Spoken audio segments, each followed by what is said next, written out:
Hello, everyone, and welcome to Summer Splash, how to set your nonprofit up for fall grant success in under 60 minutes.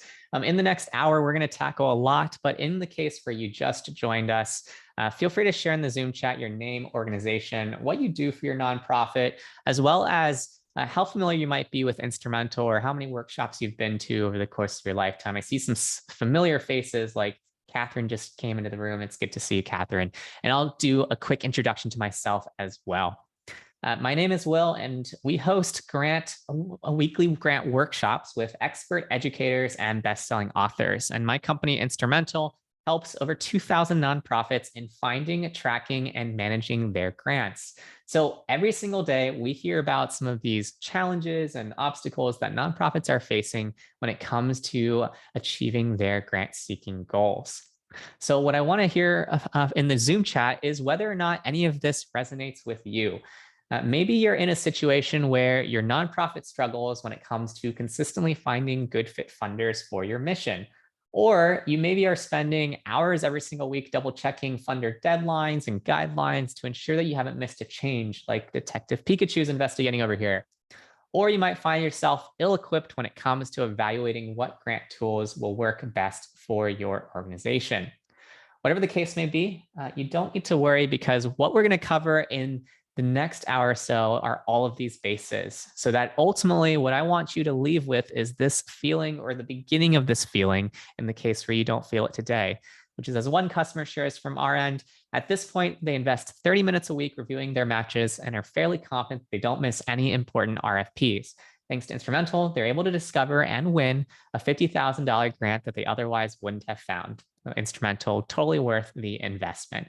Remember, it's important to note that grants are worth it. There are over 87,000 grant-making foundations and 12,000 active grants alone on Instrumentl. Every single week, we're adding 100 plus as well. So our agenda for today is as follows. We are going to first dig into the 3 must-haves when it comes to maximizing your grant success. This is going to be true for every nonprofit organization, regardless of how successful you already are with grants or how new you might be to grants. We're then going to explore for folks, since I know there's some people that shared in the Zoom chat that they're new here, it's their first workshop. Well, we're going to leave you with a list of personalized good fit funders so that your nonprofit can start to work on their grant work in a meaningful way today.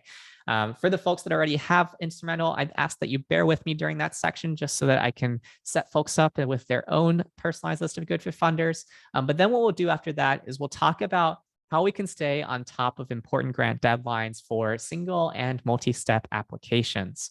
And then lastly, we're going to go through some frameworks. It's going to be a 5-step framework in terms of how we can evaluate what grant tools are actually going to work best for our organizations, because that's such an important question that not too many people know exactly how to always evaluate from. So make sure that you stick until the end, because I do have a special limited time offer at the end of this workshop, and it's only for folks that have attended this exact one from the summer special. So definitely stay tuned for that. In the meantime, before I dig into the 3 must-haves for grant success, I just wanted to wrap up this poll real quick. And then what I wanted to do from there is I wanted to go ahead and share the results. So I'm going to go ahead and do that right now. All right, so here we see on the first question, which type of funder do you win the most? 48% said private funders, with the second place going to state and local government, followed by corporate. And then for which type of funder they prefer writing grant applications for the most, private came out on top again, as well as a second place finished from state and local government, followed by corporate. It looks like nobody likes to create federal grants. Who does? And so it's interesting to see that from the search results today, or the survey results today from everybody. If that was surprising to you, let me know in the Zoom chat, but otherwise it seems pretty par for course from my perspective. Let's go ahead and jump back in now into the 3 must-haves when it comes to grant success. All right, so when we're talking about grant success, I really think about things from a 3 sort of pillar framework, and I call that framework the PPT framework. If you're familiar with the PPT framework, I'd love to hear from you. But this is actually a framework that's been around since the early 1960s, and it was popularized in the late 1990s. And it can be distilled down to 3 things: people, process, and technology. And as you can tell on the right-hand side of your screen, these are all kind of intersected in that they overlap with one another, and there's that sort of sweet spot in the middle, but there's also some sort of different intersections between just the two categories and things like that. And the reason why I like to start here in terms of thinking about how to set up your nonprofit for grant success in the fall is because if you don't have a component part of one of these three things, all in the same place, well, then that can be something that is challenging for you as you begin to work through all of your different grant opportunities and things like that. And so when you think about these three must-haves, they all kind of intersect with one another, in which you first have a situation where the people have to do the work, in which people like you who are grant writers or involved in the grant process, you have to write the actual applications. And then you have processes that will essentially make these more efficient. And that's really important because if you aren't efficient in your grant processes, then there's no way that you're going to be able to apply for more than a few grants every single year. And then you lastly have technology, which helps automate that process. And so, what you see when you think about this from the lens of the PPT framework is that this really emphasizes the importance of balance. You kind of think about it like a three-legged stool, because if one of these legs is potentially shorter or longer than the other, well, then you have an imbalance in your organization, and that makes it really difficult for you to be successful with grants. And so, when we think about this in the lens of the PPT framework, everything pretty much has to adapt to the current and the future challenges of your organization. And you'll notice how everything can impact another aspect. That's why I showed that in the form of like a Venn diagram in which you see the overlapping sections of either two sections or all three sections and so on. And so what I want you to ask yourself as you watch this workshop right now is how does this look in the context of your nonprofit? Is this something in which you feel like, you have all three components really solidly? Is it an area where you feel like one or two of these are really good, but not every single one of them? Whatever the case may be, as we dig into each of these component parts, that's the sort of thinking that I want you to think about, because then that'll give you intentionality in terms of what you want to plan to improve next in your organization. So let's talk about each of those three pillars and talk about what that might mean if we don't have one of those component parts. If you don't have the people, you're ultimately going to be asking yourself questions like, how do we even write the grants, right? If you don't have people in place, you're typically going to be in a situation where you might be interested in pursuing grants, but you don't really have a viable pathway to getting grant applications out the door. Or you might also be asking questions like, how do we meet reporting requirements? Because if, for example, you have to work with accounting, but accounting is slogged and they're not going to be able to get that specific number or set of numbers that you need for your respective proposal or your reporting requirements, well, then that's something in which we're going to have issues or challenges in getting that grant renewed.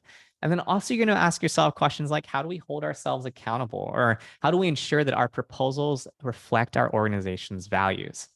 And these are important questions because ultimately these are the movers and shakers that get those grant applications to the point of being approved.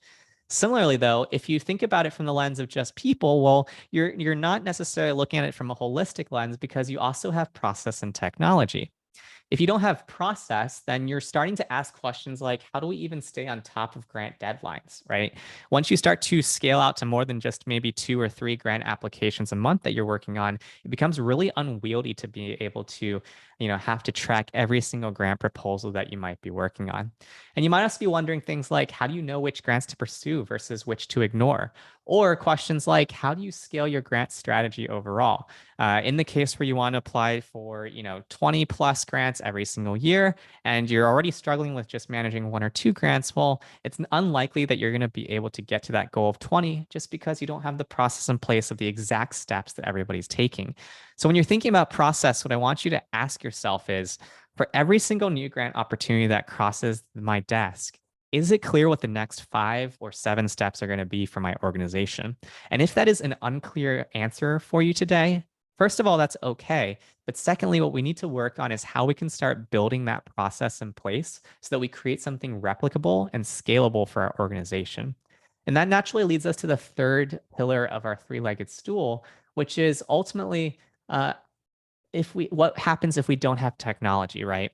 And one of the things that every nonprofit is working through the challenges of is how do we avoid staff burnout, right? In the case where you've been writing grants every single month for the last 12 months, first of all, congratulations. But secondly, that's something in which you're often going to be facing a situation where you're probably having to combat your burnout, right?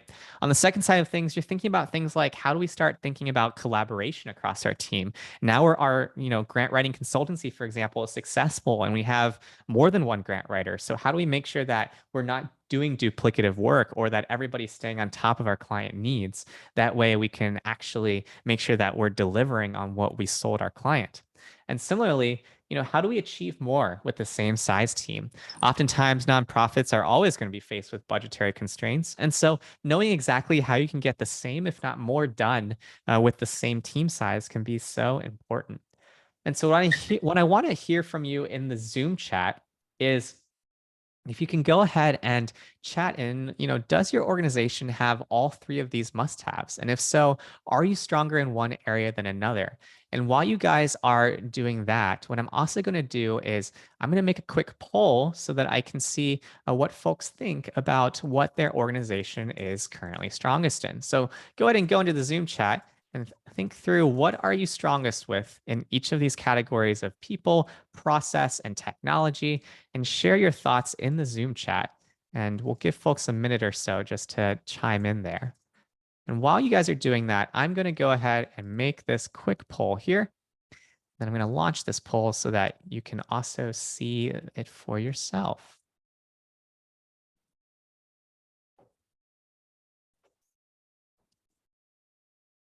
All right, so Connor sharing that their organization does have them, that the area where they could be strengthened is process. Awesome.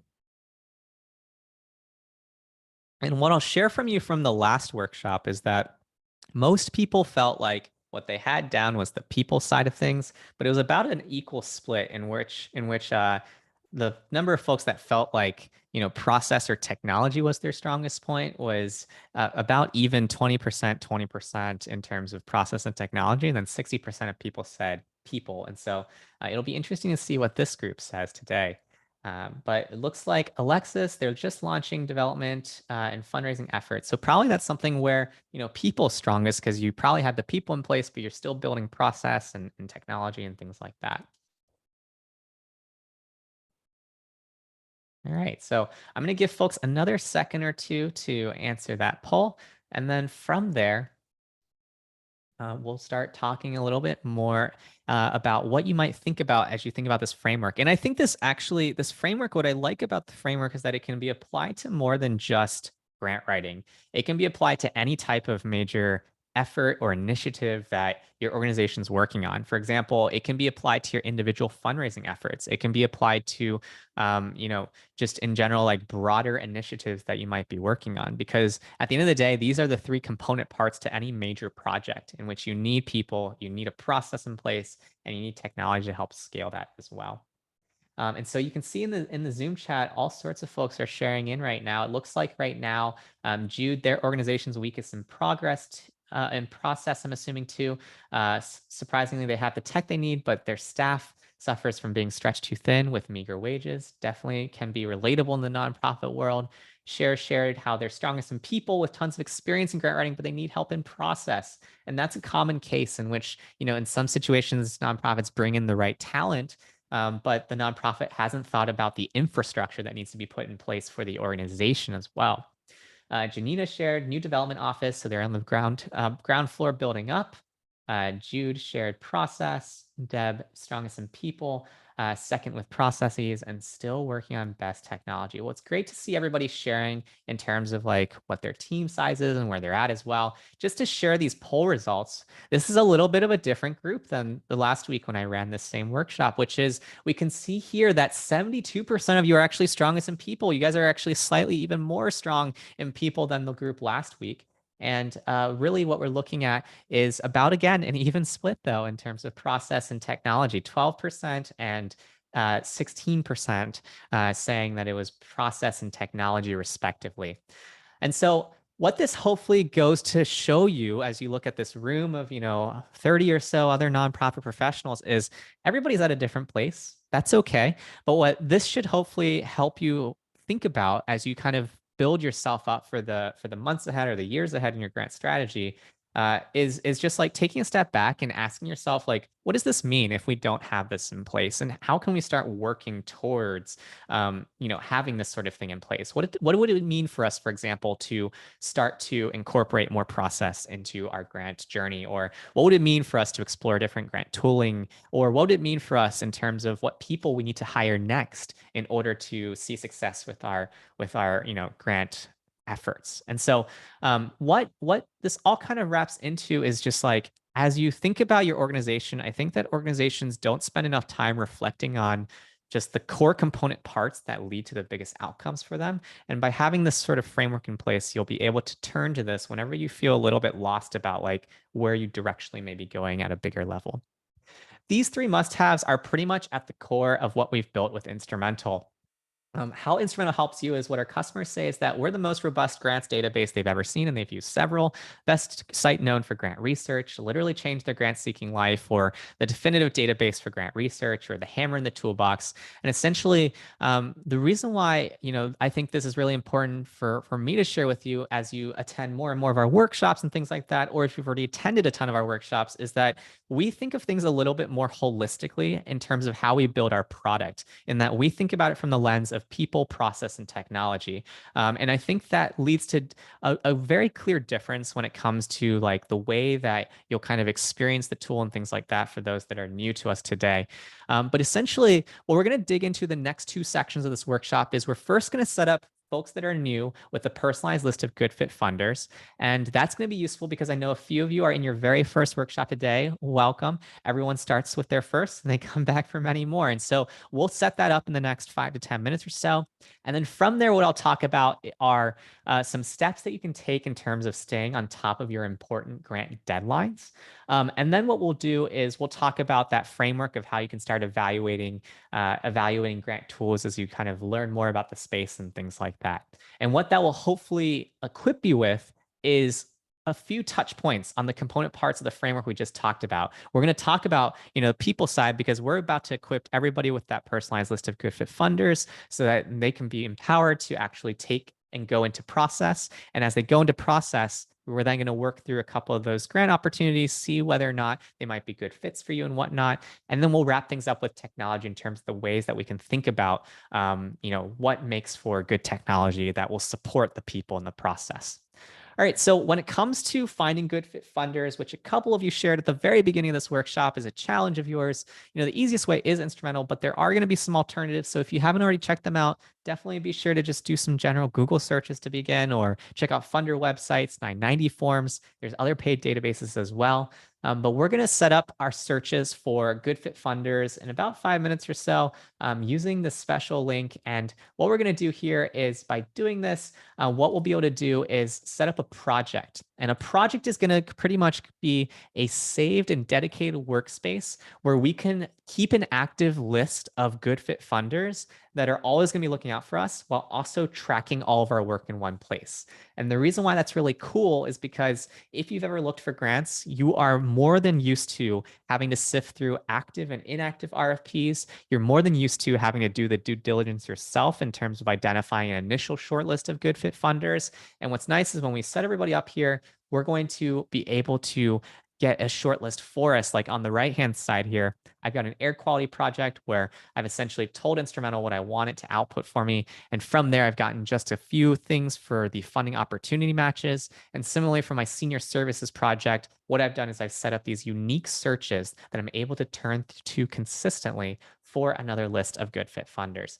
So in the case where you are new and you've never created an Instrumentl account, feel free to go into the Zoom chat and create your account there. If you already have an account, since I know a couple customers may have trickled into this room as well, feel free to just log into your account and bear with me, and maybe I'll give you a tip or two, intermediate or advanced tip or two, as we set up projects for everybody that's new.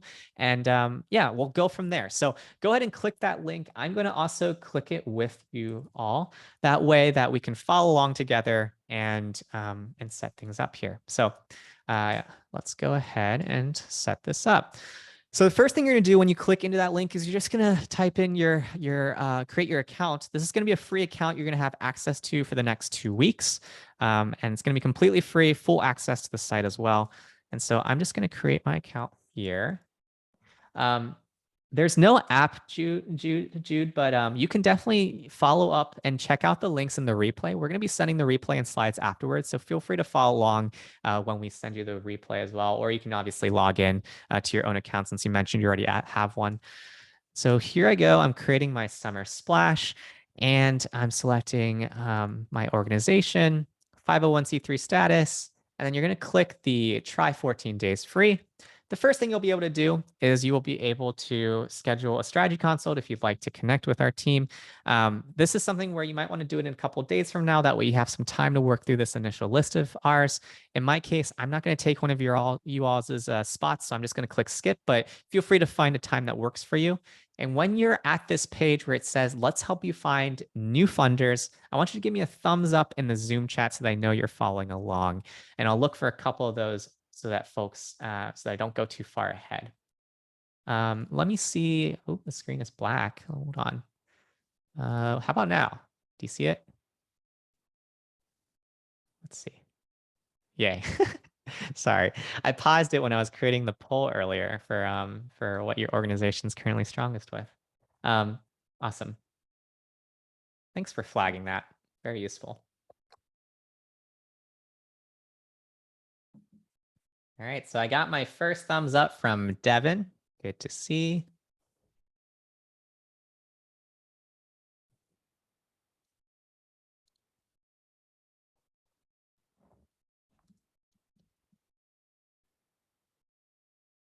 We do have grants for mental health and BPOP nonprofits. Yes, we do. You'll see in just a little bit, and I'll even show that as I set up my project for you. Awesome. I'm seeing a couple different folks give me a thumbs up. I love when people are on top of things like you all are today. Ashley gave me a thumbs up. Kwame gave me a thumbs up as well. If you already have an account, Jane, just feel free to log in. Definitely, we can go from there. All right, so I'm going to keep on going since I'm seeing a couple folks giving me thumbs up, like Usama just gave me a thumbs up as well. But if you are just still taking your time, feel free to take a second. I will pause again after this next section. All right, so at this point, you're probably on the screen or getting to the screen that says, let's help you find new good fit funders. And so what we're going to do is we're first going to put in where our organization is based out of. In my case, I'm going to use an example where maybe I'm going to actually use the example from Kwame around mental health or BPOP nonprofits.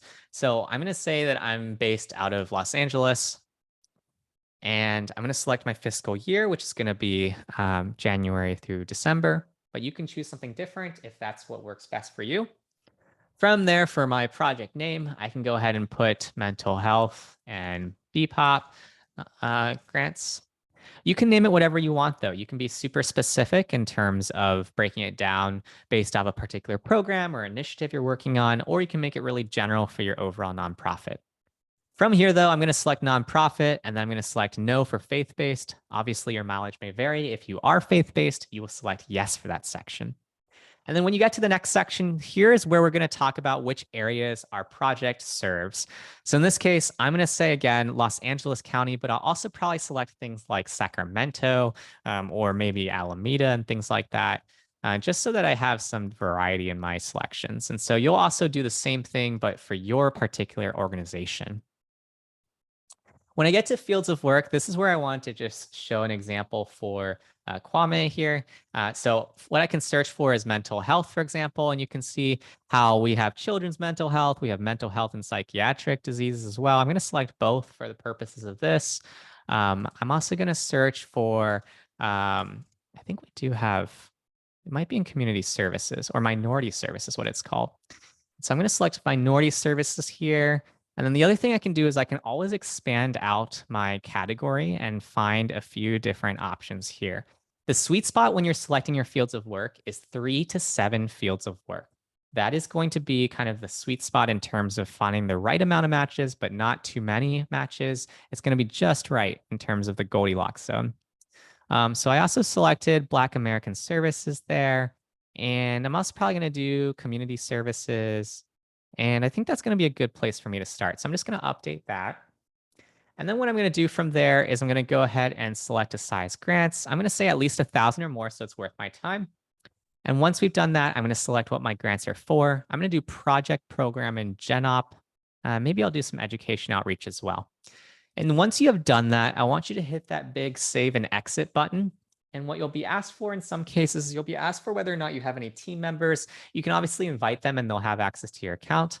But otherwise, you can click the all done button. And then what'll happen is Instrumentl now has begun curating a list of good fit funders for your organization. And so when you get to this screen where it refreshes and that shows you, hey, we found XYZ grants for you, give me another thumbs up so I know where you are at and that you're following along.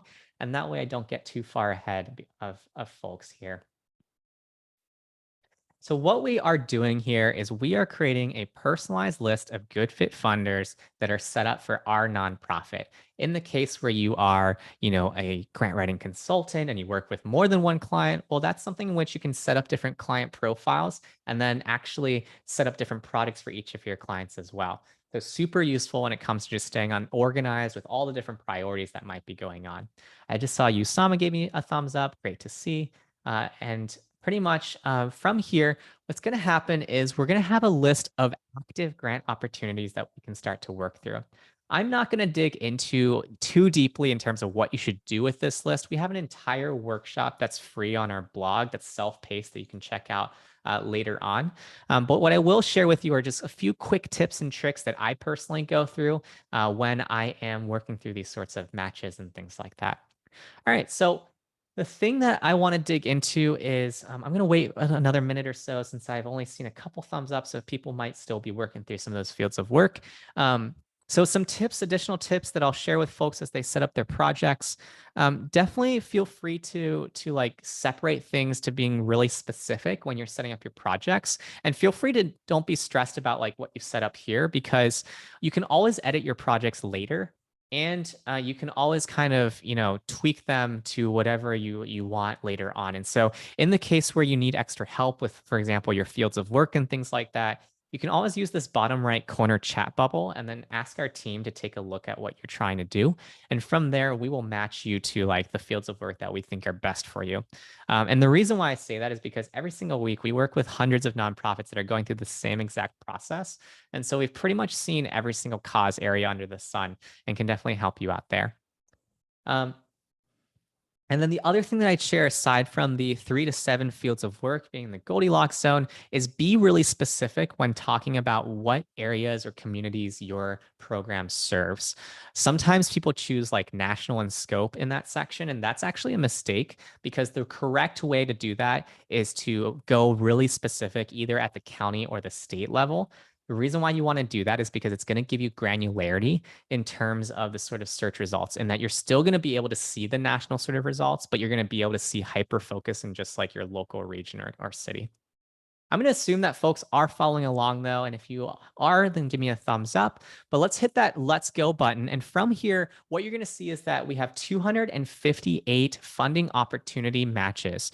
What this means is these are active and open grant RFPs that I can start working on. And so this is really valuable to know. Why?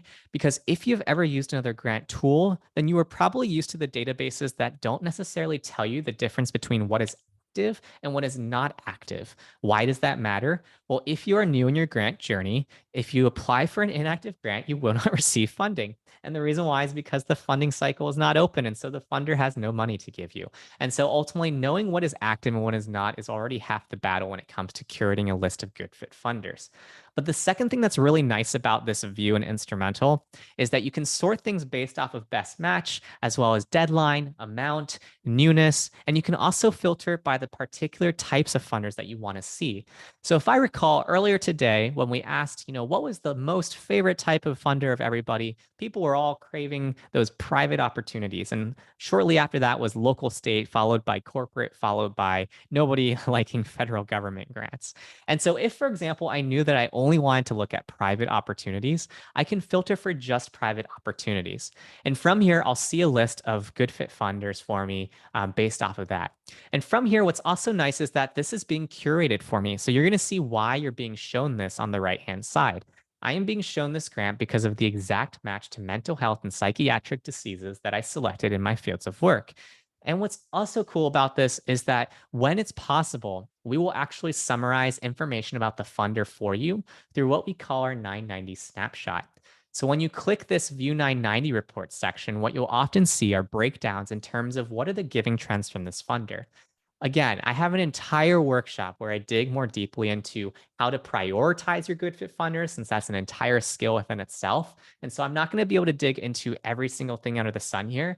But the high level thing that I tell you here is this is really valuable information when it comes to quickly assessing, is this an opportunity I should pursue, or is this an opportunity I should pass on and focus my attention on something a little bit more high priority? And you're going to notice unique data trends that only Instrumentl has. For example, this openness to new grantees is interesting because it'll tell you how often is this funder actually giving to new grantees versus repeat grantees. If this number were something like 13% or something like that, I wouldn't pursue this opportunity. My benchmark guidance is usually 30% or more going to new grantees, meaning that you have a good shot at winning it on year one. And what you'll also see as you work through this is you're going to see nuances in terms of what's the difference between what funding looks like for year one versus year two and beyond. Why is this valuable? If you were to just log into your Instrumentl account, find a funder that you are already receiving funding from, and notice a massive discrepancy in terms of what new grantees are receiving and what repeat grantees are receiving, that alone can make up your ROI in terms of investing in a platform like us. And the reason why is because you now know what other repeat grantees are typically getting from that same organization. So you might be leaving money on the table with organizations you already have a relationship with simply by starting to dig into the data in this sort of way. So as you work your way through, you're going to start to save some different opportunities, save them to the researching stage. And from here, it'll go into your tracker and things like that. Two other things that I wanted to share in terms of just like ways that you can find other good fit funders. First of all, the second tab, funder matches, is super valuable. Pretty much what this is these are invite only or foundations that do not have websites. So what we're doing is we're combing through all the 990 data and showing for you, hey, here are some other organizations that you might want to add to your radar in 6 to 12 months. Why is this super valuable or important? It's super valuable and important because it really gets back to that point on what we talked about in terms of the importance of the intersection between people and process. You have the people in place. I think 70% of you all had people in place. But what we're getting into the point of is how do we build a process where we can replicably, continuously find new grant opportunities or new grant relationships to start forming with funders? And so, what the funding opportunity matches signals for you is a list and a process for you to start shortlisting through active opportunities. Whereas what the funder matches section does is it starts to outline things on a longer time horizon where you're starting to look at things from an invite only or a 6 to 12 months down the road relationship building approach and working through all these different funders. What's nice about this is that all of this data is the same as what you saw in the first view. It's equally as detailed. And so it makes it really easy for you to cut through the data and make that decision as to whether or not it's a good opportunity to pursue. And the third process that I introduced for you today in terms of finding new good fit funders is our reverse search method. So if you are working with an organization that you know receives funding from another organization, so in this case, here's a nonprofit that I've worked with in the past. Well, what you can do is you can open up that organization's profile, and there's going to be a section on the right-hand side that's called Past Awards Received. And when you go into this section, what you're going to see is you're going to see a list of foundations that have been funding this organization as well. Why is this super important? It is super important because if you know another organization, so for example, you're Kwame and you're looking for mental health grants or BPOP nonprofit grants, and you know of another organization that does similar work to you, you can look them up by their name or EIN number, go to the past awards received section, and reverse engineer who might be funding them. That is, again, another process that you can introduce into your grant workflow that consistently will deliver results for you in terms of finding new good fit funders. So that's just scratching the top of the surface. I'm not going to really dig too deeply into the actual process of vetting through results and things like that. That's something for another time and something that we do in, like I said, the on-demand workshops on our blog and things like that. So feel free to check those out afterwards. But we've got to get going because we've got a lot to cover as well in the second and final section of this workshop. So I'm going to go ahead and start continuing on to how to stay on top of important grant deadlines. So for this, I think it would be really great to just launch a quick poll. That's what I'm going to do right now. I'm going to launch a poll on whether or not you are currently using a grants calendar. So go ahead and submit your results for that, and then we'll see what people have to say there.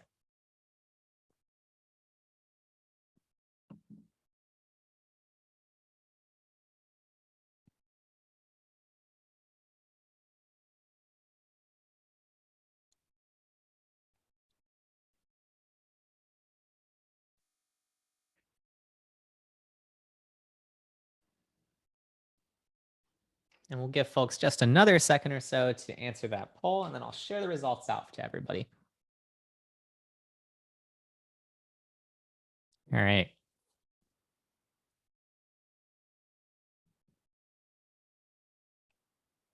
Awesome. It looks like we have about 80% of the room having responded. So I'm going to go ahead and share those results now. So what do you see from this? Well, you can see actually it's a 40-60 split in which this group, again, is a little different than last week's workshop. So last week's workshop was about a 50-50 split, but it looks like today more folks are not using grants calendars than the ones that are. And so, what a grants calendar is, in case you've never heard about this, is it's essentially a place where you're going to track your current and past grant applications. It is the home of everything important in terms of staying strategic about your grant seeking. Notice my verbiage here. I'm using very specific language here. It is important to the key information that helps you stay strategic. It is not just something where you kind of plaster things into the spreadsheet and then hope for the best. It's something in which the information that you have in your grants calendar should be useful. On the right-hand side, you'll see a preview of our new calendar view. I will showcase that for folks in case you've never checked that out on Instrumentl. But that is a new feature that we just released last week as well, and it should help you in building an easier grants calendar as well. There's 5 reasons why grants calendars are so important. The first reason is because it improves your time management. With a grants calendar, you do not miss grant or reporting deadlines. You're able to better plan tasks as well as avoid duplicative work. If Susan in your office is the one that always, sends out the proposals, well then that's something in which having that as a task in place in your grants calendar would be super valuable to make sure that they are always on the ball in getting to that task being done. Similarly, it's important because it helps promote collaboration. There's transparency when you have a grants calendar that works for you and that you know exactly what every single person on your team is doing. That also can connect if you're in the audience today and you run a grant writing consultancy. You can set up tasks for your clients as well and know that like they should review, for example, the short list of opportunities that you've gone through for the week and whatnot. And so by having this sort of collaborative effort across the board and the stakeholders that are in mind, you're able to more easily delegate, report on goals, as well as share information faster. The third reason why grant calendars are important is because it helps build a library of records. Tell me in the chat if you've ever had a situation where somebody's left your organization and left, the organization a bit in a pickle because they had a lot of institutional knowledge. I know in my case, I've definitely been parts of organizations in the past where that's been the case, where somebody was pretty much like the guru in this particular area, and then they left, and then it was a lot of figuring things out because it was hard to kind of work backwards on their work. So Jude just shared literally just happened. So hence them being there. Exactly. So it's something which by having a grants calendar in place, you're starting to establish a system of fundraising data with ways to reevaluate past funders as well as revisit declined asks. Why is that super important? I want you to think about that use case, right? If somebody leaves your organization today and they have no documentation in place, it can leave an organization in shambles. It can leave them behind by several months because they have to recover all that sort of institutional knowledge. And also, it's important because there are going to be situations where you apply for a grant and it is simply not the year for you with that funder. But that doesn't necessarily mean you shouldn't reapply the next year. Because oftentimes, if you stay in touch with funders and you consistently show that you're continuing to deliver on the outcomes that your projects and programs are aiming to do, well, then the next year round might actually be the year. But if you don't have that sort of background knowledge in place, well, then it's really challenging to know exactly where you stand with a particular funder. Furthermore, grants calendars are important because it helps you evaluate your strategic planning. You're able to actually track forward progress and identify areas for improvement along with goal setting for the future. This is super valuable because it helps hold everybody accountable. If you know how many grants on average you are applying for in a month, then you're able to really set realistic but attainable stretch goals for your organization to start applying for more funding or more opportunities, and from there hit their fundraising goals. And arguably the most important reason why grants calendar is important is because it actually creates capacity beyond just grants. It creates capacity in terms of ways that we can spend our time in other areas of program development or general reputation building. When we have our grants in order, everything feels a little bit less chaotic. And as a result of that, we feel like we are able to really focus in other areas of growing our organization. So there's really 5 steps when it comes to building a grants calendar and what you can do. And hopefully this is helpful for the 60% of you that aren't currently using one. In the case where you are using one, maybe this will be helpful as well in terms of just evaluating some of these options and whatnot. But what I'm going to do as well is I'm going to put a link in the Zoom chat in just a little bit. But something to share here is I, again, have a whole nother hour workshop where I dig into this a lot more concretely. So I'm not going to be able to cover every single stone in terms of this particular topic because it's another foundational grant writing and evaluation skill within itself. But I will give you the foundation that you need to feel like you are starting to get things organized, feel confident about like what's next for you. So the first thing that I always recommend folks to do when it comes to creating their grants calendar is determine what is actually important for them to track, right?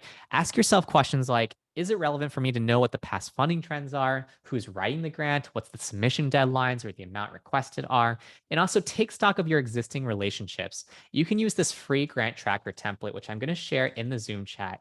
And in the case where you don't already have a grant tracker or a grant calendar, feel free to just make a copy of that. You're going to probably have to be logged into your Google account to do so, but that can give you a starting base just to kind of roll with after today. And then what you're going to want to do from there is you're going to want to take those good fit funders that we just identified for you in the prior section and shortlist 3 of those opportunities that you think are going to be good fits. So that's going to give you probably something to work on for the next month or so in your grants calendar. And over time, as we started working through like the 3-month grants calendar, or the 6-month grants calendar, or the 12-month grants calendar, you can obviously add additional opportunities from there. But once you've taken those first 3 steps, you should start to have the semblance of like a 1-month grants calendar. And then from here, this is where we really start scaling out to like a longer term approach where we're going to organize our tracker, take stock of what's rolling and what's not. What I always recommend for folks is 75% of your grants calendar should be discrete deadlines, whereas 25% should be rolling deadlines. What that allows you to do is allows you to have enough leeway and flexibility to work in opportunities for you as they arise as you find them. And you can also add tasks for yourself and things like that in terms of ownership of different grants. And then lastly, what I want you to do as you're working on your grants calendar is to review and update your tracker. Reflect on what is working and what is not working. And the reason why this is super valuable is because ultimately, if you're building a grants calendar for the sake of building a grants calendar, but not actually using it, it's a waste of time. And so that's something in which this actually needs to be useful for you. And in the case where you do want to dig into a 60-minute class on this, I have the link here that you can definitely check out and RSVP for later. It's on demand, so it'll work with your schedule. Alexis asked if we're already on Instrumentl, do you need the spreadsheet separate from Instrumentl? You really don't. That's just something for the folks that are a little bit earlier stage in the room today that might not have anything to work with. So I just wanted to make sure that they had something for themselves. So now that you have an Instrumentl account, which everybody in this room should now because you created your free account earlier and whatnot, or you already have an account, this is why life is a lot easier with Instrumentl. Ultimately, Instrumentl will give you automatical deadline reminders and updates in terms of weekly reminders of what is upcoming in terms of your deadlines, in terms of what opportunities are won and lost, and it'll be a little bit more robust than something like what Kwame shared, where it's kind of like a spreadsheet tracker and things like that. A lot of people start with spreadsheets, but they graduate to a platform like Instrumentl because they really are looking to scale that process and leverage technology to help them get there. The other thing is Instrumentl is always going to be looking for new grants for you. So that smart search that we just set up for everybody is going to always be running. So every single week, you're going to get new matches that might fit into your project or criteria. And then The other thing that's really nice is that you can make collaboration really easy and generate customizable reports for you or important stakeholders. So that's like your executive director, your board of directors, staying on top of things and things like that. Jude, the 75-25 breakdown was 75% discrete deadlines, so deadlines that are definitive, and then 25% rolling. So that is correct in terms of what you've written in the Zoom chat there. And there's so much more that Instrumentl can do. And we actually just released our summer 2022 release. Hopefully, if you were a customer, you find yourself in this room today, you were able to join one of the customer only events that we had for folks. But in the case where you're new, like a couple of folks are here today, I wanted to share some of the new Plus Plan and above features that we have released that are really unique and continue to make Instrumentl the most robust grant platform as a whole. The first thing that we've released is calendar view. The second thing is Salesforce integration. We've also improved deadline tracking, and we've also launched entirely consultant plans. So that's something in which that is something where we can really work through different things here. So there's really a lot of power behind our calendar view. So the calendar view essentially will turn your tracker into a calendar in just one click. So what you're able to do is you're able to view what's coming up next for yourself or the whole team with our new calendar view, and that'll be available on all of our plus or above plans. So once you start to save things into your Instrumentl account, you're going to see all the upcoming things related to that particular project or things as a whole. And that's going to be way more robust than something like an Airtable or a Jot form as Kwame is sharing right now in the Zoom chat. The other thing is Salesforce integration. So this is something in which if you want to stay in sync and stop rekeying data, what you can now do on our plus and custom plans is you can sync directly back into Salesforce. So if you find yourself at a nonprofit that requires you to use Salesforce, you no longer have to export out of your reports tab in a CSV. Instead, you can just link your Salesforce account, and then that data will be fed directly back into Instrumentl as well, or back into Salesforce as well. What we've also released is multi-step grant applications. So what this means is that before there used to be a single deadline, and now what we're doing is we're splitting out multi-step applications that have an LOI and a full proposal. So what you can see in this Doris Day Animal Foundation grant, for example, is you have the ability to actually isolate for which deadline you're working towards in terms of your letter of inquiry or your full proposal, and you're going to be able to track that over time. And in the case where you found that opportunity on Instrumentl and you haven't yet selected your deadline, we will be looking for all those later cycles for you and flagging that in your calendar view. So it makes it so that you can always kind of stay on top of what you've already shortlisted and prioritize accordingly as you work through your respective schedule. And the last thing is with consultant plans. So with consultant plans, you can now manage more clients easily. And what you can do is you can set up unique client profiles that are unique by fiscal year as well as projects. And from there, you can help your clients in scaling their grant strategy. So in the case you want to learn more later, you can definitely check out our video that we have related to this release. I'll put the video in the description so that you can check that out after this workshop and whatnot. But essentially what I want you to reflect on is how do you think using a more robust tool, whether it's Instrumentl or another tool in general, might help you in leveling up your process? Because really earlier today, only 15 or so % of you in both process and technology stated that as the strongest point of your nonprofit. And so maybe it's time in which we really raise the bar for what we're expecting out of, the technology that we use and the tools that we use in that regard. And that's going to naturally lead us to the final section of today's workshop, which is talking about technology, the last component of our three-legged stool. What we're going to talk about in this next section is how to actually evaluate grant tools. What I'd love to hear from you in the Zoom chat is I would love to hear from you the top 2 or 3 things that you look for when assessing grant tools. And I'll give folks a minute or so to type that in.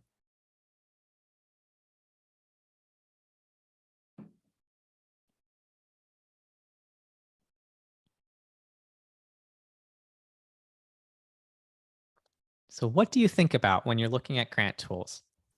Ease of use, database, and funding opportunities from Corin. Those are good insights for sure. Exporting raw data, Usama. Inman, Elsa shared comprehensive.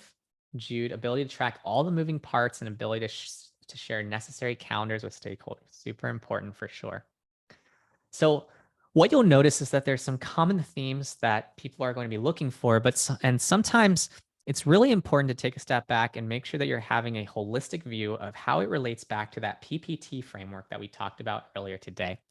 When I think about evaluating grants tools, this is typically the five-factor framework that I tell folks to look at things from. I look at things from the standpoint of how useful is it in finding new RFPs and funders? How useful is it in terms of tracking prospect research and submissions? What does collaboration look like on this platform and reporting, which I know that was just mentioned in terms of Jude mentioning that being important to them. And then also, what does it look like in intuitiveness and likelihood of team adoption? So this is related to what Corin was saying in ease of use, but it's nuanced in that notice how I talk about the likelihood of team-wide adoption. The reason why I say that is because too often, I'm sure you've experienced this within whether it's your current organization or another organization. Too often, organizations don't actually have every single stakeholder in the room that's going to use the platform, test it out before they actually decide to purchase the thing. And so as a result, you've got one person that's using the platform, then like three other people that are asking like, what is that platform again? And so if you've ever found yourself in that situation, like I know I definitely have in the past, and that's something in which in your evaluation framework, you need to think about like, what does team-wide adoption look like in terms of the grant tool? And then lastly, what is robustness of value and pricing? This is a really important point. I think that a lot of times when they're looking at tooling in this space, especially, they're looking at it purely from a pricing standpoint and not from a what are you getting from the overall value standpoint. And value is so important to think about in terms of like how much time are you saving? How much better does this position you in terms of the report that you want to send to your boss, in terms of being professional with your clients if you're a grant writing consultant and so on. So let's dig into each of these. I'm going to have a chili pepper next to the things that I think that nonprofits find most valuable. And this is just from my experience of working with thousands of nonprofits over the last, year and a half or so. But the first pillar let's dig into is finding new RFPs and funders. So the questions I want you to consider, regardless of what grant tool you're using, is I want you to consider things like, does your tool find active RFPs and have RFP profiles? So in other words, is it really easy for you to spot the grants you can actually apply for versus the grants that are inactive? That is super important because that will save you minimum several hours every single week. And in the case where you are looking for something like detailed foundation profiles with funder insights, well, that's super valuable as well. Because in the case where you don't have detailed foundation profiles in place, you're not going to be able to get into the insights, for example, of what percentage of new grantees are receiving grants from this funder versus repeat grantees. Knowing that saves you time again because you're going to be able to actually categorize which opportunities are better opportunities for you. You're also going to want to ask yourself whether or not you can reverse search grantee profiles. Is it really easy for you to look up an organization similar to yours and find who is funding them? That is another really sweet feature that a lot of tools do not have. And the last things are just like, is there smart matching? Is it something in which you have to do all the heavy lifting yourself? Or is the tool helping you in terms of identifying what is actually a good fit and what is not? Once you've evaluated, the ability to find new RFPs and funders, I think that's just table stakes. That's really like the start in terms of some of the work when it comes to your grant tool, because there's also an entirely separate component of tracking prospect research and submissions. So when you're looking at this, what you want to look at are things like, can you save prospects and notes on opportunities? Secondly, is there a submission tracker or grants calendar? A lot of times you might have a tracker that's super basic, but it might not give you a holistic view of what the next few months look like. Similarly, are you getting automatic deadline reminders? This is something in which if you're using some sort of spreadsheet, you won't be able to achieve this because it is impossible for you in order to actually work through all of the different deadlines that are hard coded in your spreadsheet. And then you're also going to look at things like, do you get updates when funders change priorities or deadlines? That's something that a couple folks will find really valuable, because if you're applying for 20 or more grants, well, a funder might change a deadline and you may not be aware of it without allocating time in your calendar to make sure that you have updated that date in your spreadsheet or tracker. And so knowing that can be super valuable as well. And then can you manage the grant pipeline across stages? Is that something that you can easily do? If you cannot see or visualize your pipeline, then it can be really difficult to keep your team in check in terms of the collaboration and the reporting that is all necessary when it comes to scaling grants. The third pillar is really collaboration and reporting. This is where we're going to ask ourselves questions like, can this tool support more than one users? Can we generate CSV or PDF reports? And if so, how customizable are they? Can you store documents year over year in one place? Or is it something in which you have to rely on another tool in order to do that, like a Dropbox or a Google Drive and so on? Can you set up tasks for different team members? And then can you save application responses? I think these are all important considerations when it comes to a collaboration component here. When we start looking into intuitiveness and likelihood of team-wide adoption, this is where I think it's really valuable to organize things in terms of projects. Is there something where you can save a grant search and have a tracker all in the same place? And also, is this something where it's a modern user interface? Is it something where you feel like you and others on your team would enjoy using, or would it be a pain in the butt to actually use that platform? And with that comes the final question here, which is it something in which, regardless of tech savviness, anybody can learn in under an hour? If you cannot answer that question, then you are using the wrong tool, because I have seen so many different nonprofits of shapes and sizes. And I can say that the tool that usually works best for them is the tool where every single person, regardless of their tech savviness, is able to understand it in under an hour. If you have to set aside hours of time to train somebody on a tool, you can bet that you're going to have difficulty in seeing team-wide adoption of that respective tool. The last thing to really consider is robustness of value and pricing. So can the tool you're evaluating eliminate one or more tools that you're already using? Can you see team members saving a lot of time with this tool? Something to ask yourself is, how many hours are you spending every single week on certain actions? A good key action to know is, like, for example, on Instrumentl, our customers are saving 12 hours a month per team member. And so what we typically tell folks in terms of thinking about what to invest in is, what does 12 more hours of your time mean every single month in terms of just your salary alone? Because that can mean more outcomes in terms of how many opportunities you're getting out the door, how many opportunities you're finding, working towards, and things like that. And lastly, have you been able to experience the value proposition of the product during its trial period? Or do they even offer a trial? I think that's super important, that you should always be able to experience the value proposition of something before you have decided whether or not it's the right fit for you. When you find and identify these 5 criteria, I think you will start to create a decision-making matrix of sorts for what is important for your nonprofit. There is no right answer here, but these are the 5 pillars that I think most people will ultimately find most useful when evaluating different tools. So there's really 3 steps you can do from here. You can do your own due diligence, prioritize what your organization values, ask your team, and then here's an example of how one person shared this with me after he went through this sort of framework in terms of, putting together some sort of decision or evaluation criteria for his board of directors for budget approval and things like that. And in the case where you want to learn more about this and whatnot, you can definitely check out how Instrumentl is different from any other tool that you've ever used by checking out instrumentl.com/compare. 3 learning takeaways from today. The first thing is, a strong 3-legged stool is crucial for your grant success. Whether it's looking at grant success or nonprofit organizational success, I think the people, process, and technology framework is incredibly valuable in that regard. The second thing is that Instrumentl is your grant fundraising best friend. You can take back your time and free yourself from the deadlines when you have a technology tool that actually helps you scale your process. And lastly, maximize for value when choosing your grant tool. Grant tools can be so much more than a database or a spreadsheet. And I think that, limiting it to just one or the other of there is really limiting your imagination of what, technology can do for you and your organization as well. In the case where you enjoyed this workshop today, what we have is we have a ton of other live expert led workshops. Our next one is on the 17th, where we'll dig into how to make the most from 990s in under 60 minutes. You can definitely check out our events calendar, whatnot. I will leave a link in the description below as well. All right. So following up with me, you can follow up with me at will@instrumentl.com.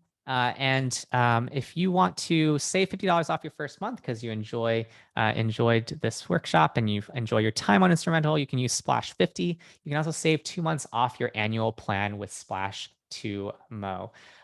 Lastly, as I mentioned for folks, we do have a summer special here with just folks that attended this workshop. You can use Splash Special 22 when upgrading for an additional month off the annual plan. So you get 2 months off total for your annual plus plan, and up to 5 users. So we'll throw in 2 extra users if you upgrade before the end of this month. And that's only for the first 10 people that use that code. And then again, I'll share slides and everything here as well. But the last thing is, we do have 3 hours of on-demand content. So in the case where you do want to learn more and whatnot, submit your workshop feedback form here. And what you'll get there is you'll get redirected to where you can get the 3 different classes that I was referencing over today's workshop of how to find new good fit funders in under 60 minutes. That's a deep dive in terms of 16 questions you can ask when evaluating what is a good fit funder and what is not. How to level up your grant prospecting, which is going to be digging into a decision-making matrix and how to prioritize which of your opportunities to pursue, followed by how to plan your 12-month grants calendar in under 60 minutes as well. And so with that, I'm going to give a second or so, and I'm going to go through these to make sure I didn't miss any questions and things like that. If you do have any questions, though, feel free to drop them into the chat. Also, I noticed that maybe some folks may have had like expired trials and things like that. So if your trial did expire, feel free to book a time with our team, and they'll be able to reactivate your account. And yeah, from there, I think there was a question earlier that I missed, which was, I think it was on pricing. If you want to check out our pricing, it's going to be instrumentl.com/pricing. I remember there was a question there that I saw earlier. You can check that out there. Yeah, Ellen, if you want to check out reverse search, if you're on, it depends on what tier plan you are on. If you're on a basic plan right now, you should reach out and see if you can get a plus plan trial because it is a plus plan feature and above. But essentially what you'll see is that when you are logged into an account, you'll be able to look up an organization. And then from there, you can go to their past awards received section. And what I'll also do just to kind of preview for folks that are sticking on for a few minutes or so, I'll share with them the deep dive into some of these new features that I shared earlier today as well.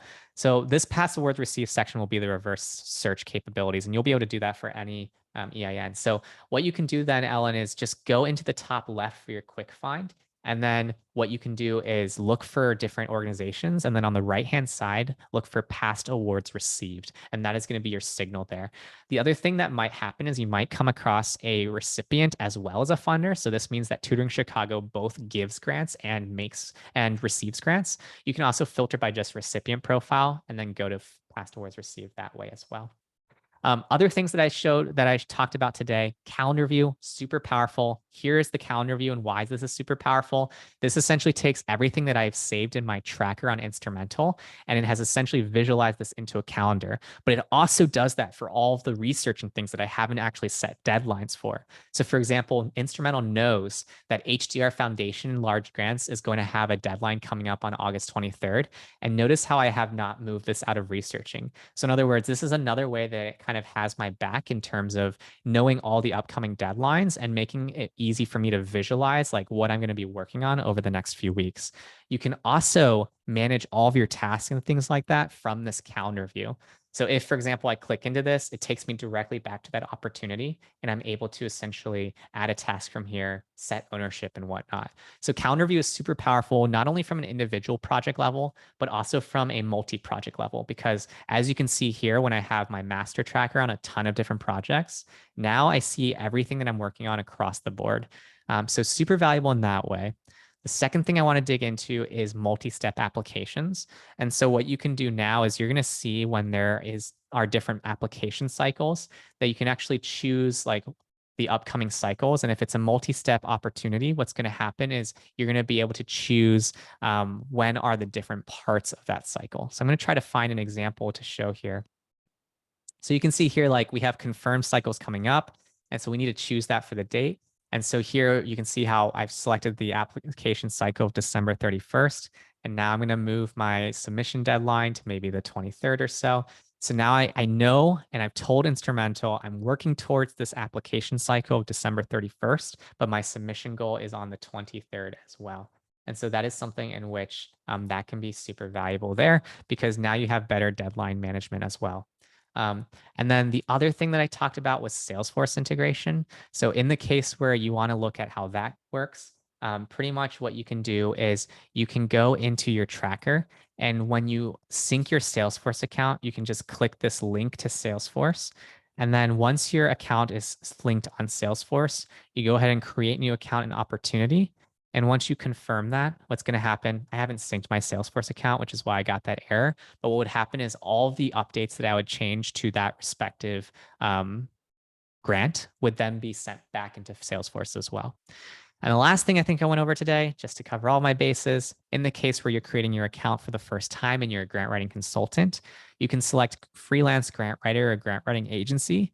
And from there, you'll be able to set up client profiles. If you're already on an account and you want to change this sort of account, in the bottom right corner of your Instrumentl account, just go ahead and type into the chat that you want to change your account type to consultant plans, and then our team will take care of that as well. So that should cover it. And with that, that wraps up our time today. So thanks so much, everybody, for attending. Hopefully you got a lot out of this workshop, and hopefully we'll see you in a future workshop. All right, everybody, have a great day.